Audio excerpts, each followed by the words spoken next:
Hello everyone, Luke here, and once again, apologies for this review being out incredibly later than I anticipated. I was just very busy this week, and yeah, this was the only time I could actually do it. But anyway, I'm here now. We're going to talk about the chapter because it does pretty much wrap up the fight between Kengo and Hulang, and now we can finally figure out what was actually going on in her mind. So without further ado, let's dive right into the chapter.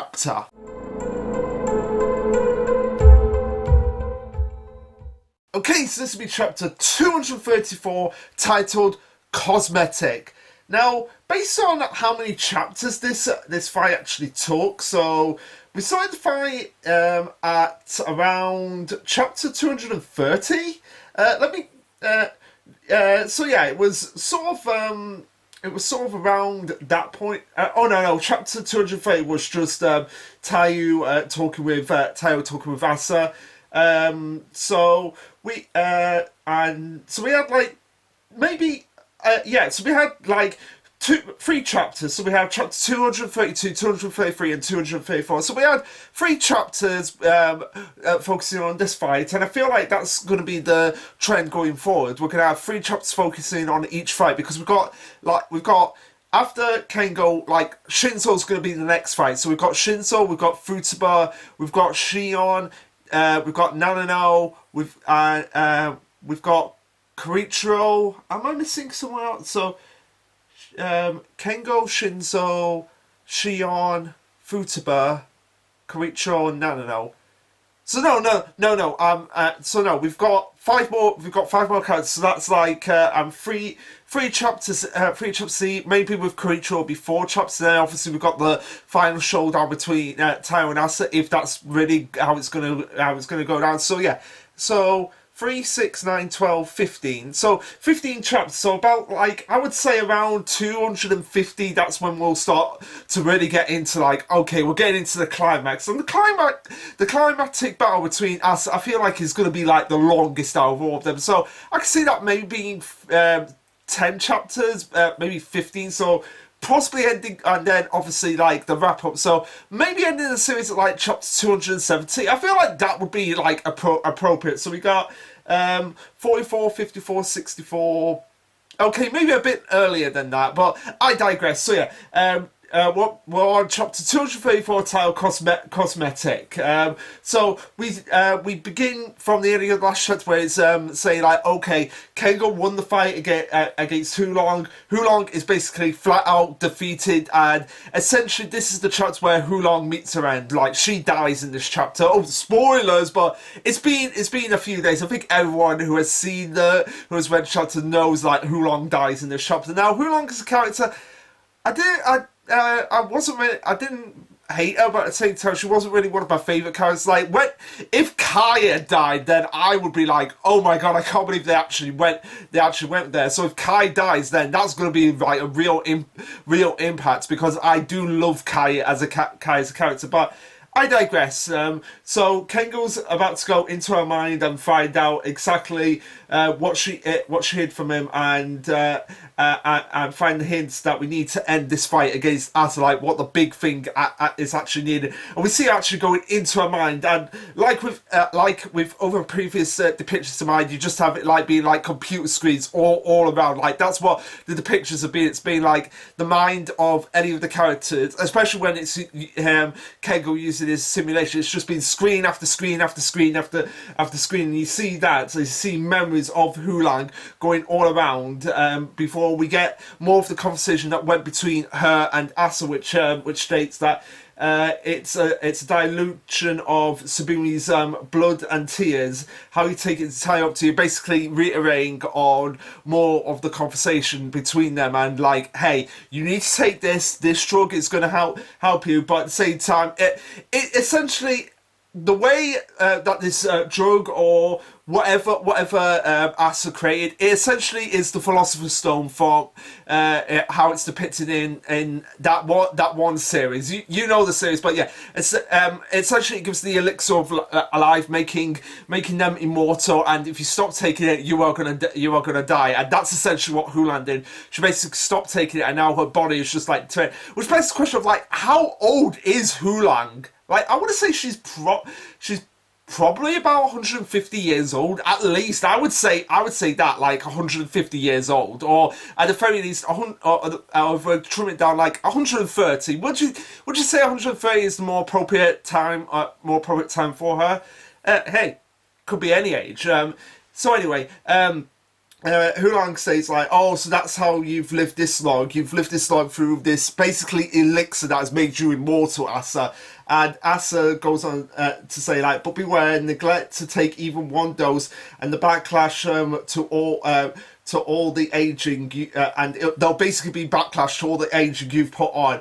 It'll take time for the technology to be completed. Maintain your body as a mother, protect it until the day the technology really becomes, and then you can come once again to earn your son. So yeah, keep watching over the Yozakuras, do exactly what I do, and then you can be reunited with your son. And you can't really blame her for being in that situation, because her backstory, like, that was so messed up. So you can understand exactly where she was coming from in that regard. So in Hulang's mind, it states that she didn't hesitate at first, and if it meant seeing her son, she would gladly be clinging to life. And again, totally understandable, even if what she was doing meant that she had to be an enemy to Keiko. Again, such a complex situation of being like, hey, I've basically, even though I'm seeing this kid as an enemy, I've kind of grown attached to him because I basically get to be a mother to him that I've always wanted. But at the same time, I know that it's not really my son, and I know I'm doing this for reasons that only benefit me. But at the same time, it kind of benefited him as well. So, like I said, she got to be a mother, but at the same time, she knew she had to be an enemy to him. Which again, like, for a mother-like figure to say that is like really deep, and like such a powerful dilemma that it could be in. Like, hey, do you follow the orders of the person that's giving you the elixir of life? That's basically give you an elixir that can eventually make you see your son again, or do you become the mother figure that you've always wanted to be because you've got a kid here now who looks up to you, who sees you as a mother figure? That is such a deep, complex situation to be in. So she goes on and says, I was sure that that conviction would never change, no matter how many years or decades it took. That's why when it finally hit me, I was shocked. Basically, like, hey, if it meant clinging to my son, I wouldn't hesitate in the slightest to do what I needed to do, and that conviction would never change. But yeah, at the same time, it did change when she got introduced to Keigo, and she became content in basically, essentially being, like I said, the mother to him, and a part of her was ready to leave the past in the past and move on. Like, oh my god, basically abandoning her mission to be like, hey, I don't care anymore because I've basically been the mother that I've always wanted to be, and her desire to cling to a fake life was fading. It was a self-centered filled, laughably sort of like, oh my god, like really such deep meaning here. Ironically enough, it was my contact with Asa that put me in a position to learn that. I'd even say it's thanks to him that I did, so I chose not to betray him overtly, but I decided I wouldn't betray them either. Like, oh my god, like, that is such a dilemma to be in. Like, hey, Asa has helped me, but at the same time, the Yozakuras have helped me as well, and like, what do I do in this situation? Do I betray one or the other, or can I really betray neither? So, like I said, she goes along with Asa, but at the same time, she's not. But at the same time, she's training, being the mother figure to Keigo that she always wanted, and she was such a foolish, selfish woman who discarded both country and son. So I might as well live the rest of my life as one. Like, no.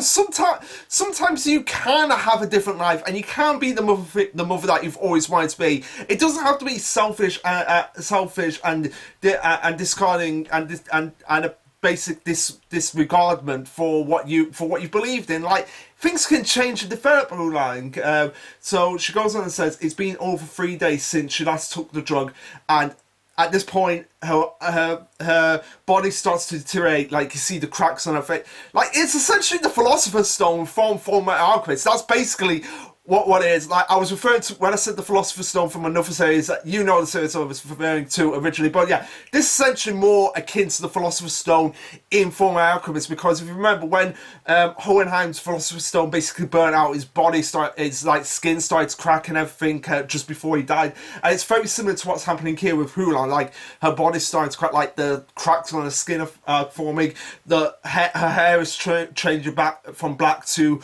like to stone white, as Keigo is basically seeing his mentor, his teacher, his mother figure, like, dying in his arms, essentially. Like, I don't know anybody in that situation. Like, how would you respond to that? Like, basically, your mentor is dying in your arms right now. And it's like, there's nothing Keigo can do about that. Like, she stopped taking the drug that's basically keeping her alive, and now he's just seeing his mother figure die, and he knows that she's dying.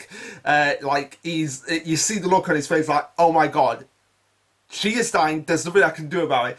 And they go on and say, if I told you, you wouldn't have fought me at whole strength. So yeah, who I'm saying to Keigo, like, hey, I had to keep this hidden from you, because if I didn't, you wouldn't have given it all to pass and basically earn the right to know how to destroy Asa.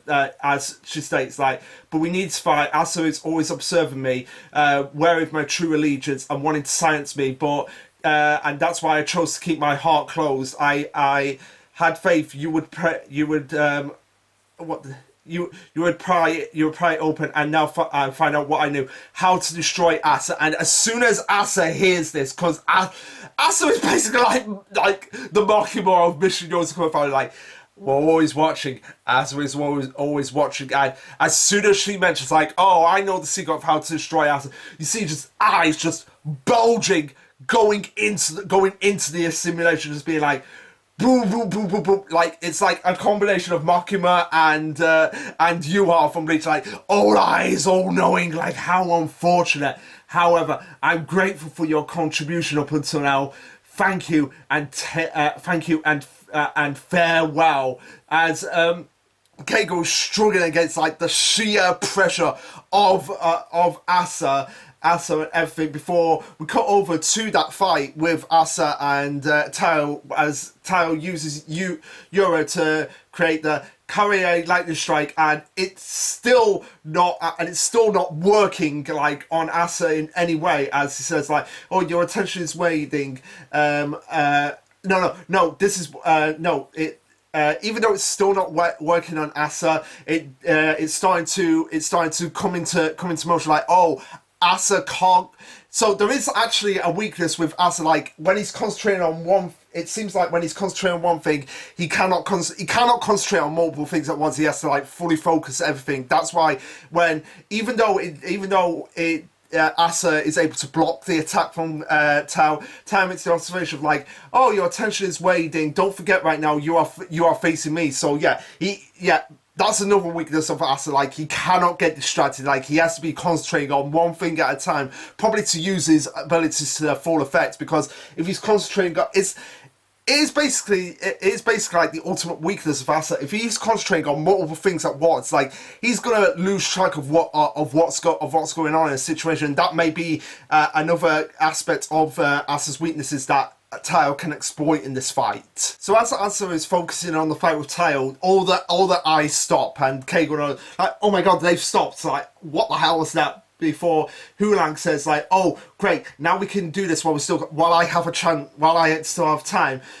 So she explains that Asa is using multiple methods to prolong his life, and again, using multiple methods, like, at some point they are gonna fail, and Asa basically is gonna destroy himself by trying to prolong his life in every way possible. And one of them is the drug, and another one is a blooming that Hulan believes, like, maybe it's Kawashita's regeneration ability, like, Asa somehow got his hands on that ability. hey, it's possible. But I digress. So yeah, we know now that Asa is using multiple methods and possibly using like multiple bloomings to like keep himself alive. But again, too much power is going to corrupt and it's going to be like overflowing at some point. And yeah, Asa's own power is gonna do him in. Like it's just so powerful that he's eventually gonna overheat and exhaust himself to the point that everyone can strike at him. I mean, it's gonna be tough to take him down, but now we have clear weaknesses for him. Like too much abilities prolonging his life, and he has to constantly keep using it again and again, and he has to be concentrate like.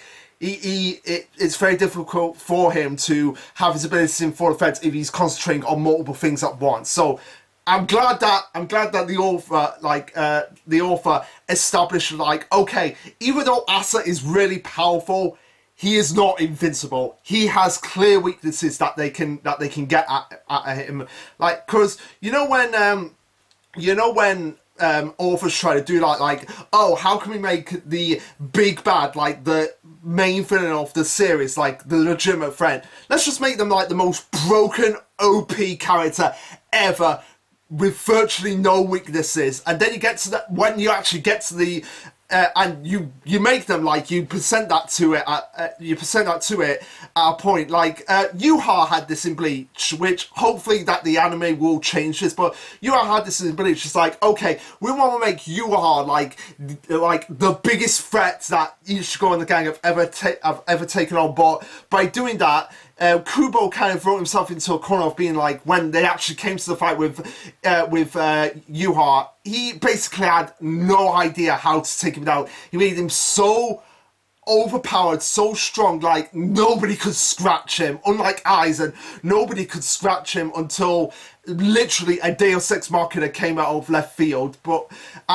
again, you don't have to make the villain overpowerful to make them threatening. You can make them threatening just by what they say and by basically the aesthetic of them. Like, Asa is threatening as hell. Like his first introduction when it's just emotional, cold-hearted stares, no empathy for anyone other than himself. And again, that's all you need to make him like, okay, that's a legitimate threat right there. But at the same time, I don't want to make him OP. So by giving him all these weaknesses that he clearly has, and people know, and people are starting to share with the Yozakura, like, okay, Asa has these weaknesses. This is how you can take him down. And I feel like that's also going to help in the fact, because I feel like the author probably has seen some of the comments of being like, oh, don't make the twins be the ones to take down Asa. I mean, the twins can be involved in the fight, but ultimately it's Tayo and, like I said, Koricho that have to be the ones that give the finishing blow. But at the same time, twins can still help. So I'm glad that they've established, like, okay, we have these weaknesses of Asa. He is not invisible. He can be taken down. So continuing on, Hulang says that, oh, I don't know the details of the power, but what I can tell you is this, Keigo. Before we see Hulang basically meet with Asa and seeing the Asa children being created, and him saying they operate as extensions of my life. Literally, they are my life. And then she says to Keigo, like, hey, Asa's children, they are the clues to holding this destruction. That's all I know. So I guess if they take down one of Asa's children, then I feel like that they're connected to like Asa's heart rate. So like it'll be like once one of them takes down, it'll be like boop, boop, boop, and then another one's taken down, boop, boop. Before they're all taken down, it's like. But I feel like even if Asa's heart stopped working, like he'd still be using bloomings to prolong his life and everything. But that will only get him so far at that point. That's just my theory of what will actually happen. Like they're connected directly to Asa's heart, which makes sense because they're made from parts of Tsubumi, and blood is also connected to Asa's because Tsubumi is Asa's daughter. But at the same time, I feel like he's also linked his heart to them as well. Like he's taken parts of his heart and put them into them as well. I feel like that's another weakness that he's given himself right there. but that's just my fear. That's just my fear, and I could be completely wrong. So anyway, Hulan congratulates Keigo, saying that you've graduated, but we don't see Keigo's face here. It's just you just see like the bottom. You see his face, but you don't see like his eyes or anything. She goes on and says that this isn't your fault, Keigo. I've lived a bit too long, and it's time I took responsibility for my life. In the end, I got to watch my fellow student grow into a man, but or essentially in her eyes, I got to see the son that I never had grow into a man, and and I've been given more happiness than I ever deserved. So Keigo, don't look that way before you see like Keigo just can't hold back his tears. Like Keigo, he uses a lot of disguises and he's very a happy, peppy guy, but at the same time, he does have some insecurities about himself, and he is one of the more emotional Yozakuras, up there with Shinzo. So at the same time, seeing his like mental mother figure just dying in his arms, like that just really gets to him. I'm just basically being told like, you've graduated, you've done it, Keigo. I am proud of you right now. I'm not particular about appearance, but I hope to at least look tippy for your big moment. I apologise for being only in my typical outfit. Before Keigo says like, look, master, it's okay. Like you always told me back during disguise training, when it comes to people, what you see is what you get. And what Keigo sees right now, as he basically, from what I can see, I see what he does here. He uses cosmetics to basically do up her face because of the fact that her body is deteriorating, and you see little flashbacks of them basically Keigo growing up with her, learning from her, training with her. As like I said, he uses the cosmetics to fix up her face and shuts her, and I assume shuts her eyes for her, as he says, what I'm seeing is what I'm getting, and what I'm seeing from you is my powerful, beautiful, and amazing, because that is you, master. Always has been, always will be, forever. As he wishes her good night, and that is the end of Hulang. So yeah, wasn't as emotional as it could have been, but it does get you there for Keigo. Like again, dying in the your master dying in the arms of you, like that's cliche, yeah, but for Keigo it makes sense because he got to have a second mother away from his crazy family, and even though Hulang was just as crazy, he at least got to have her in his mind all to herself, before he starts to think like, okay, that's that, but I've still got a mission to get on with. So he calls into everyone and being like, hey, this is Yozakura family's face, checking in. I found out some information for you guys that I'm sure you want to know. So it looks like Alta isn't totally invincible after all. And again, like I said, I'm glad that we established that. Alta is powerful. I'm not going to take that away from him. He is powerful. He is by far the strongest character in the series. He was able to negate Kiricho's blooming, which I would say is the most powerful blooming in the series. So for him to do that when he first appears, yeah, shows how powerful he is. But like I said, I'm glad that we have these weaknesses now, so it's like, okay, it's not going to be impossible to take this guy down. It's going to be difficult, but not impossible. So he goes on and says, the four siblings hold the clue to beating him. I'm freed up now, so I'll do a little more digging while hanging out, while helping out wherever I can, before we see Shinzo getting in and being like, okay, you did good, Keigo. Now don't push it. Take a few minutes, because Shinzo knows like how much Hulang means to Keigo. It's like, okay, Shinzo, you've done good now, but it's okay for you to cry. It's okay for you to weep for your master. So do that right now. And Keigo is just like, no, I'm being a strong guy here. I'll be okay, Shinzo, but yeah, I'm faking it. But master would get mad at me if I sat around whimpering like a child. I'll be okay, thanks. But at the same time, it's like, you know, he wants to cry his eyes out right now, and I'm sure that he'll arrange Hulang's funeral and give her like a proper, decent burial. I'm sure like the Yozakuras will probably pay for that. So, like I can imagine the Yozakuras paying for that, giving Hulang a proper burial and a proper send off for Keigo. And I'm glad that they got to have this closure before she actually died. But anyway, Shinzo's just like, oh, okay. I get you. You've gotten stronger, Keigo. I should take a page from your book and give this all my all to, as we see him facing down Alex and Kazu, who are just standing. So you have Shinso just standing here looking up, and you have Alex being like this, like with his hands behind his back, looking down, and Kazu just has his sword right there. His flame sword, which the wiki says is blooming, but I don't think that was ever confirmed that his blooming was called flame sword. But if someone could point that out for me, of like when that was actually said, that would be grateful. So anyway, like I said, the next battle is going to be Shinso versus Alex, Ryu, and Kazu, as they say, as the caption says, Taiyo Academy Central Corridors, Storeroom 1, Kazu, Alexandra Rio, Shinso Yozakura, and that's where the chapter ends. So again, nice close down chapter. Nice close down chapter for this fight between Hulang and Keigo. The fight itself was pretty straightforward. Not really a lot of craziness going around. Like, it would have been nice to see a lot more of Keigo's fainority, or Feign Glory could do, like whether it could be like, say, Kevin from Ben 10, if it could be like any material that he could change his body into.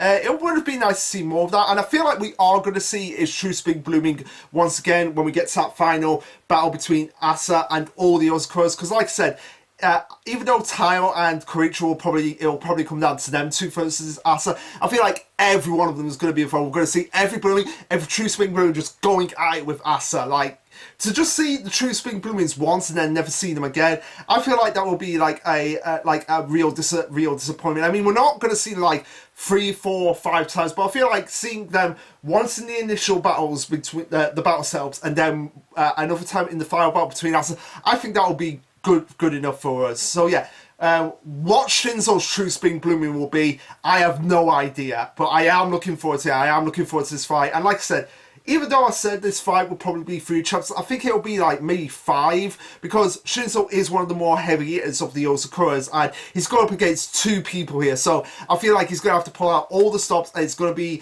to have to see all the abilities of Alex, Kazu, and Shinso, including Shinso's true spring blooming. So whatever that is, that's something we'll just have to wait and see to find out. But anyway, guys, what did you think of this chapter? Let me know. Like, subscribe, comment, all that jazz. And this will be Lasherluke signing off. Later, guys.